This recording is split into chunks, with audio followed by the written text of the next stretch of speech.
పాతపట్నం నియోజకవర్గంలో క్షేత్రస్థాయిలో జనసేన పార్టీని బలోపేతం చేయడం తమ ప్రధాన ధ్యేయమని, నియోజకవర్గ అభివృద్ధి ఏకైక లక్ష్యమని జనసేన నాయకులు తెలిపారు. పాతపట్నం మండలం బొడ్డుమర్తి గ్రామానికి చెందిన నీలాపు మాధవ్ గారి భార్య అనారోగ్యంతో ఉన్నారని తెలుసుకుని నియోజకవర్గం మరియు మండలస్థాయి నాయకులు వెళ్లి పరామర్శించారు. ఈ సందర్భంగా కుటుంబ సభ్యులను ధైర్యం చెప్పారు. అలాగే గ్రామంలో ఉన్న సమస్యలను స్థానికుల నుంచి తెలుసుకున్న నాయకులు వాటిని కూటమి ఎమ్మెల్యే మామిడి గోవిందరావు దృష్టికి తీసుకెళ్లి పరిష్కారం దిశగా చర్యలు తీసుకుంటామని హామీ ఇచ్చారు.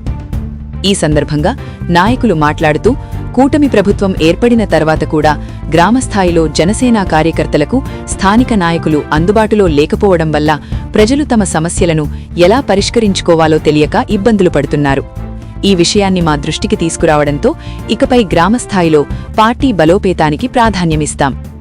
ఉగాది పర్వదినం సందర్భంగా గ్రామాల వారీగా సమస్యలను గుర్తించి వాటిని కూటమి ఎమ్మెల్యే దృష్టికి తీసుకెళ్లి పరిష్కారమయ్యేలా కృషి చేస్తామని తెలిపారు. ఇప్పటికే జనసేన పార్టీ గత కొన్ని సంవత్సరాలుగా గుర్తించిన గ్రామ సమస్యలను పరిష్కరించేందుకు ప్రత్యేక చర్యలు తీసుకుంటామని వారు పేర్కొన్నారు. ఈ కార్యక్రమంలో జనసేన ప్రోగ్రాం కమిటీ సభ్యుడు మిత్తన ప్రసాద్, పాతపట్నం ఏఎంసీ డైరెక్టర్ రాము, సిరిపురం సందీప్, నవీన్ మరియు ఇతర జనసేన నాయకులు, కార్యకర్తలు పాల్గొన్నారు.